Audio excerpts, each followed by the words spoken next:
जय माता रानी दोस्तों, नीता विक्रम परिवार में आप सबका स्वागत है। आज मैं बात करूंगी अहोई अष्टमी व्रत के बारे में। इसे राधा अष्टमी भी कहते हैं। इस दिन पे व्रत करने से संतान के जीवन के सभी कष्ट दूर हो जाते हैं। वर्ष 2023 में अहोई अष्टमी रवि पुष्य शुभ योग में आ रही है। अहोई अष्टमी का व्रत 5 नवंबर 2023 की तारीख को रखा जाएगा। अहोई अष्टमी पे अहोई माता का पूजन करते हैं और तारों का दर्शन करते हैं। ऐसा करने से हमारी संतान को तरक्की मिलती है और संतान के जीवन में कोई भी दुख कष्ट नहीं आता। अहोई माता की जय, ऐसा ज़रूर कहिए। और यदि आज चैनल पे पहली बार आए हैं तो चैनल सब्सक्राइब करके वीडियो को लाइक ज़रूर करिए, क्योंकि आज इस वीडियो में अहोई माता का पूजन कैसे करा जाता है ये मैं आपको विस्तार के साथ बताने वाली हूँ। सबसे पहले मैं आपको तिथि के बारे में बता देती हूँ। जैसा कि मैंने आपको बताया, अहोई अष्टमी का व्रत 5 नवंबर को रखा जाएगा। अहोई अष्टमी की तिथि सुबह 1 बजे से शुरू होगी और 6 नवंबर की सुबह 3:18 तक अहोई अष्टमी रहेगी। अहोई अष्टमी में हम तारों का पूजन करते हैं, तो तारे देखने का समय शाम में 5:58 रहेगा और 5 नवंबर 2023 की तारीख को ही आप शाम के समय तारों का पूजन करेंगे और अपने संतान की दीर्घ आयु होने की कामना करेंगे, उनके तरक्की की कामना करेंगे।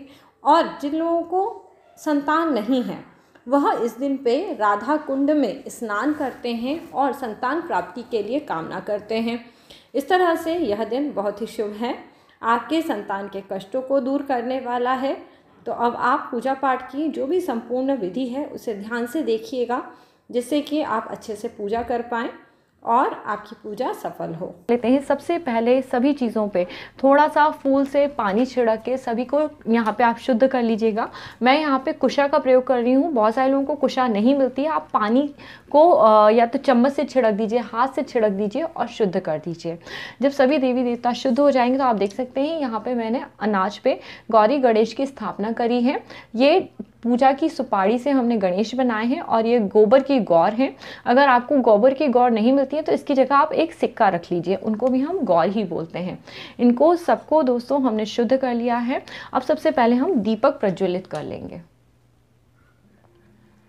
आप देख सकते हैं यहाँ पे दीपक और धूप मैंने दोनों प्रज्वलित कर लिए हैं। अहोई माता का ध्यान करिए। हे अहोई माता, हमारे बच्चों के सभी संकटों का नाश करें। माँ हमारी पूजा में पधारें और पूजा को ग्रहण करें।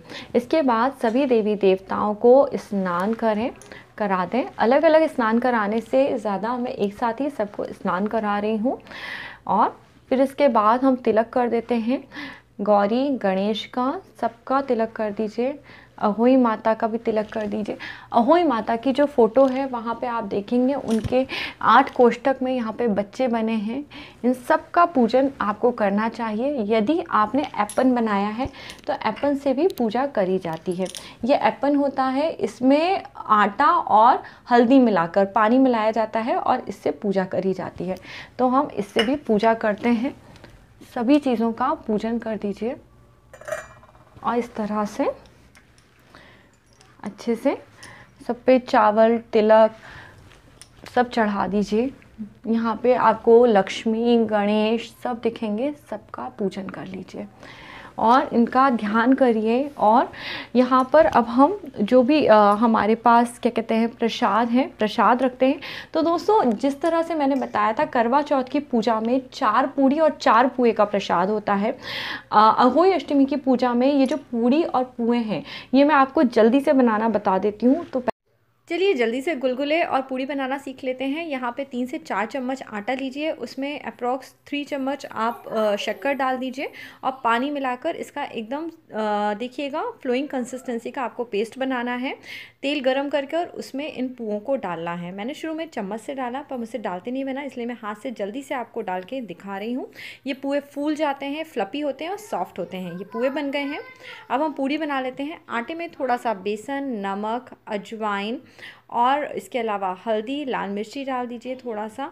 और ये एकदम नमकीन पूड़ी जो होती है वैसा पूड़ी का टेक्सचर होता है। ये पूड़ी इस तरह से बना देते हैं। मैं छोटी छोटी पूड़ियाँ बना रही हूँ, इन्हें भी तल के निकाल लेते हैं। ये हो गया हमारा अभी का प्रसाद। देवी देवताओं को तिलक करने के बाद 8 पुए और 8 पूड़ी का प्रसाद रखा जाता है। ये देखिए, ये पुए हैं और ये पूड़ियाँ हैं। इनका प्रसाद हम करवों के ऊपर रखते हैं। ये जो हमारा करवा है, और हम अहोई माता को पूजते हैं। इस करवे के अंदर दोस्तों पानी भरा हुआ है, थोड़े से चावल डले हुए हैं और यहाँ पे ये 8 सीके लगाई हुई हैं। ये अहोई माता का प्रसाद है और यही प्रसाद हम यहाँ कलश के ऊपर भी रखते हैं। ये पुए हैं, ये इस तरह से प्रसाद रखते हैं। दोस्तों, सेही के बच्चों के लिए यहाँ पर दूध और चावल का प्रसाद रखा जाता है। ये सेही के बच्चों के लिए रखा जाता है। और इसी तरह सभी देवी देवताओं के लिए थोड़ा सा मैंने यहाँ पर जो फल वगैरह है उनका प्रसाद रखा है। और सभी यहाँ पे मैं देवी जी पे, अहोई माता पे ये फूल चढ़ा रही हूँ। इस तरह से यहाँ पे पूजन करा जाता है। उसके बाद अहोई अष्टमी की व्रत की कथा सुनी जाती है। दोस्तों, ये स्याऊ है, ये एक तरह की लॉकेट होता है, ये मार्केट में मिलता है। इसे हम धागे में डालकर इस दिन पर पूजा करने के बाद बहुत सारी जगह पहना जाता है और फिर जब दिवाली का दिन आ जाता है तब इसको उतार कर इसका गुड़ से और टीके से पूजन करके इसको उतार के रख दिया जाता है। ये स्याहू जब भी आपके यहाँ नई संतान पैदा होगी तब आपको पहनना होता है, या जब संतान की शादी होती है तब इसमें एक एक मोती नया जुड़ता जाता है। कई लोग तो इसमें हर साल नया मोती डलवाते हैं, तो ये आपकी श्रद्धा के ऊपर है। और कई जगह ये स्याहू पहना भी नहीं जाता है, ये आप लोग जिस तरह से मनाना चाहें वैसे कर सकते हैं। इसके अलावा यहाँ पे दोस्तों अपनी सासू माँ या अपने घर के बड़े बुजुर्गों के लिए ये आपको कुछ प्रसाद रखना या पूजा का सामान रखना चाहिए। इसमें भी दोस्तों जो पुए होते हैं, मीठे पुए, ये रखने चाहिए, रुपए भी रखने चाहिए। इस तरह से ये सामान आपको रखना चाहिए पूजा में। और उसके बाद जब पूजा हो जाए तो आप अपनी सास को दे सकते हैं। इसमें मैंने सुहाग का सामान, बिंदी, लिपस्टिक, चूड़ी और इस तरह का सामान रखा हुआ है। और मैंने रुमाल रखा है। कोई ज़रूरी नहीं है कि आप हमेशा साड़ी, ब्लाउज़ और इतना सब अगर नहीं भी कर पा रहे हैं तो आप एक रुमाल के साथ सुहाग का सामान रख सकते हैं। अब आपने जो आपकी बेसिक पूजा थी वो कर ली है। उसके बाद हमें यहाँ पे कथा सुननी होती है। तो अहोई अष्टमी की 2 कथाएं हैं। मैं अब आपको कथा सुना देती हूँ। वो हाथ में इस तरह से 7 अनाज के, गेहूं के दाने लेकर इस कहानी को सुनते हैं। जय बोलिए अहोई माता की जय। तो सबसे पहले बहुत पुराने समय की बात है। दतिया नामक गाँव में चंद्रभान सिंह नाम का एक सेठ रहता था। उसकी पत्नी बहुत धर्मात्मा व रूपवती और पतिव्रता थी। उसके कई संतानें हुई पर सभी की मृत्यु हो गई, जिससे दोनों पति पत्नी बहुत अधिक दुखी रहा करते थे। सोचा करते थे कि हमारे मरने के बाद धन दौलत का कोई अधिकारी होगा कि नहीं होगा। एक दिन सबको त्याग कर बद्रीनाथ जा पहुंचे। वहां पर एक पानी के कुंड भरा हुआ था, उसमें दोनों ने डूबकर मरने का विचार किया। जब दोनों एक साथ डूबने जा रहे थे तभी आकाशवाणी हुई, तुम लोग अपने प्राण मत त्यागो, यह सब पूर्व जन्म के पापों के कारण ही हुआ है। हे महाजन, तुम अपनी पत्नी से कार्तिक कृष्ण पक्ष की अहोई अष्टमी का व्रत करवाओ, जिसके प्रभाव से अहोई माता प्रसन्न होकर तुम्हारे पास आएंगी। तब तुम उनसे अपने पुत्रों की दीर्घ आयु मांगना। व्रत के दिन राधा कुंड में रात्रि में स्नान करना। कार्तिक कृष्ण पक्ष की अष्टमी को साहूकार की पत्नी ने अहोई माता का व्रत बड़ी श्रद्धा के साथ शुरू किया और दोनों ने राधा कुंड में स्नान किया। साहूकार जब स्नान करके वापस आ रहा था तभी रास्ते में उन्हें अहोई माता ने दर्शन दिए। बोली, साहूकार, मैं तुमसे बहुत प्रसन्न हूँ, तुम मुझसे वर मांगो। तब साहूकार ने बोला, हे माता, मेरे बच्चे कम उम्र में ही मृत्यु को प्राप्त हो जाते हैं, अतः माँ बच्चों की दीर्घ आयु प्रदान करने का आशीर्वाद दें। और अहोई माता के आशीर्वाद दे दिया। कुछ ही समय बाद साहूकार के यहाँ एक पुत्र का जन्म हुआ जो बड़ा ही निपुण, धर्मात्मा, प्रतापी हुआ। यदि किसी महिला को पुत्र हुआ हो और पुत्र का विवाह हुआ हो तो भी अहोई माता का व्रत करना चाहिए। ये दोस्तों पहली कथा है। अब हम दूसरी कथा सुन लेते हैं।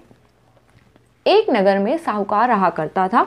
उसके 7 लड़के थे। एक दिन उसकी स्त्री खदान में मिट्टी खोदने के लिए गई। जो ही जाकर उसने वहां कुदाली मारी, त्यों ही सेही के बच्चे कुदाल की चोट से मृत्यु को प्राप्त हो गए। इसके बाद उसने कुदाल को स्याहू के खून से सना देखा तो सेही के बच्चे मर जाने का उसे बहुत ही दुख हुआ, पर वह विवश थी क्योंकि उसका यह काम था, उससे यह अनजाने में हो गया था। इसके बाद वह बिना मिट्टी लिए ही खेद करती हुई अपने घर आ गई। उधर जब सेही ने आकर देखा, अपने सभी बच्चों को मरा हुआ देखा, तो वह बहुत विलाप करने लगी। ईश्वर से प्रार्थना की कि जिसने मेरे बच्चों को मारा है उसे भी इसी प्रकार कृष्ण प्राप्त होना चाहिए। तत्पश्चात सेही के श्राप के कारण सेठानी के 7 लड़कों की एक ही साल के अंदर मृत्यु हो गई। इस प्रकार अपने बच्चों को असमय काल के मुंह में जाने पर सेठ सेठानी बहुत ही दुखी हुए। उन्होंने तीर्थ जाकर अपने प्राण गंवा देना ही उचित समझा। इसके बाद वे घर छोड़कर किसी तीर्थ की ओर चल दिए। खाने की और कोई ध्यान न देकर जब उनमें कोई भी शक्ति और साहस न रहा तब तक चलते ही रहे। जब वह पूर्णतया असक्त हो गए तो अंततः मूर्छित हो गए। ऐसी दशा देखकर भगवान करुणा सागर ने उनको मृत्यु से बचने के लिए उनके पापों का अंत किया और इसी अवसर पर आकाशवाणी हुई, हे सेठ सेठानी, मिट्टी खोदते समय ध्यान न देकर सेही के बच्चों को मर जाने के कारण तुम्हारे बच्चों का जो दुख झेलना पड़ा, अब वह तुम अपने घर जाकर देखो, तुम्हें सभी बच्चे प्राप्त हो जाएंगे। अहोई माता का विधि विधान के साथ व्रत करो, इस करने से सभी बच्चों के कष्टों से मुक्ति मिलती है। भगवान की कृपा से तुम्हारी संतान भी पुनः प्राप्त हो जाएगी। तो इस प्रकार आकाशवाणी सुनकर सेठ सेठानी कुछ आशान्वित हुए और भगवती देवी का स्मरण करते हुए घर की ओर चले गए। इसके बाद श्रद्धा भक्ति से न केवल अहोई माता का व्रत करा बल्कि गाय माता की सेवा भी आरंभ कर दी। जीवों पर दया भाव रखते हुए उन्होंने इस व्रत को करा और उनके सभी पुत्र 7 पुत्र के साथ उनका घर पुत्र पौत्र सहित हरा भरा हो गया। वह अपने जीवन में सुखों को भोगकर स्वर्ग को चले गए। दोस्तों, अब अहोई माता की एक और कथा है जिसके अनुसार एक साहूकार था जिसके 7 बेटे थे, 7 बहुएं थी, 1 बेटी थी।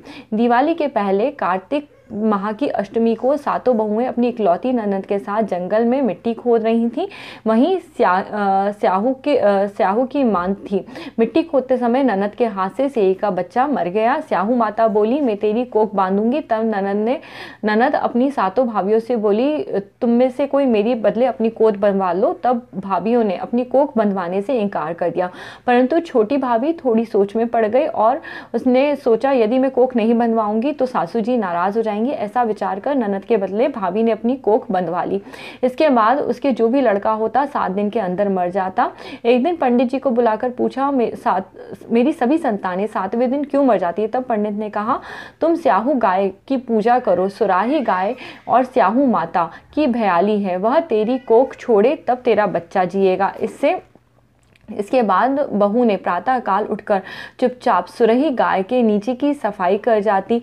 गाय माता बोली कि आजकल कौन मेरी इतनी सेवा कर रहा है, आज मैं देखूंगी। गौ माता खूब सुबह ही जग गई। वह क्या देखती है कि साहूकार के बेटे की बहू उनके नीचे की सफाई कर रही है। गौ माता उससे बोली, मैं तेरी सेवा से प्रसन्न हूँ, तुझे जो भी वर चाहिए तू मुझे बोल।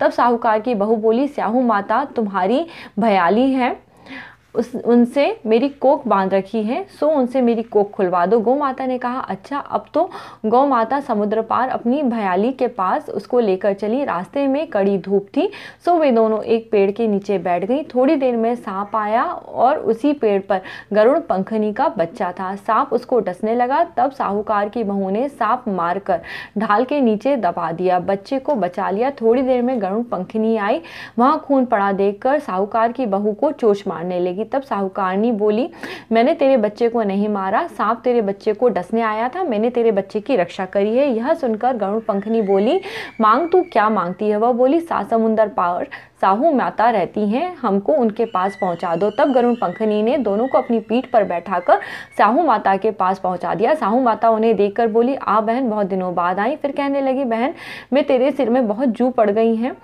तब सुरही ने कहने पर साहूकार की बहू ने सिलाई से उनके पूरे जुए निकाल दिए। इस पर साहू माता बहुत ही प्रसन्न हुई, बोली, तूने मेरे सिर में बहुत सिलाई डाली है, इसलिए तेरे 7 बेटे बहू होंगी। वह बोली, मेरे तो एक भी बेटा नहीं है, 7 बेटे कहाँ से होंगे? साहू माता बोली कि वचन दिया है, वचन से फिरूं तो धोबी के कुंड का कंकरी हूँ। जब साहूकार की बहू बोली, मेरी कोख तो तुम्हारे पास बंद पड़ी है। यह सुन साहू माता बोली, तूने मुझे बहुत ठग लिया। मैं तेरी कोख खोलती तो नहीं, परंतु अब खोलनी पड़ेगी। जा, तेरे घर तुझे 7 बेटे 7 बहुएं मिलेंगी। तू जाकर उजमन करना और 7 अहोई बनाकर 7 काढ़ियों में डालना। वहाँ से लौटकर घर गई तो देखा उसके 7 बेटे 7 बहुएं थीं। वह बहुत खुश हुई। उसने 7 अहोई बनाई, 7 का उज्जमन किया और 7 कढ़ाई की।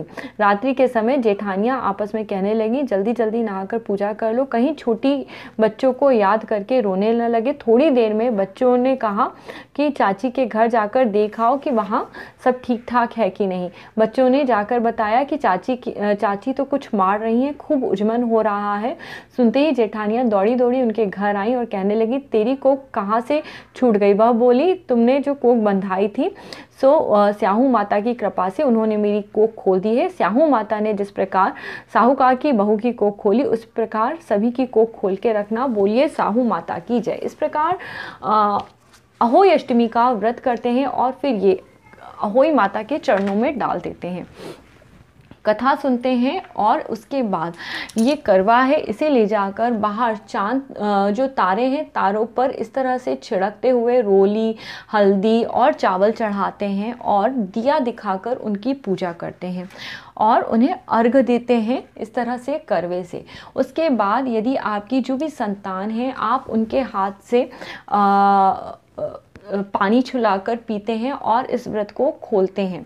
तो दोस्तों, ये संक्षिप्त में मैंने आपको पूरी अहोई अष्टमी की पूजा कैसे करनी है ये बता दिया है। जब आप पूजन कर लेंगे उसके बाद अहोई माता की आपको विधिवत इस तरह से आरती करनी है।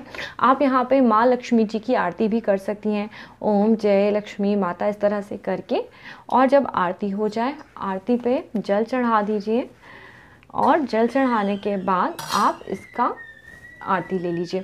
इस दिन पर दोस्तों जो आपके बच्चे हैं, बच्चों को ये कुमकुम का टीका ज़रूर लगाना चाहिए। उन्हें उनकी दीर्घ आयु के लिए, जीवन में सभी कष्टों से मुक्ति हो जाए, इसके लिए आशीर्वाद देना चाहिए।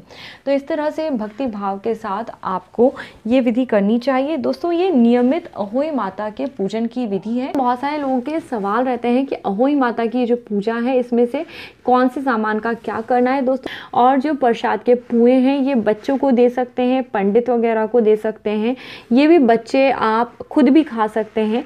और ये जो पानी है, बहुत सारी जगह इस पानी को दिवाली तक संभाल के रखा जाता है। दिवाली की रात में इसी पानी से आंख धोई जाती है और दिवाली पे जो काजल बनाते हैं वो लगाया जाता है। तो दोस्तों, इस तरह से विधि विधान के साथ आप पूजन करिए। रात के समय जब पूजन करेंगे तो अगले दिन ये सारा चौक आप हटाइए। रात में पर पूजा करने के बाद ये आप अपने सास को पैर छूकर दे सकते हैं।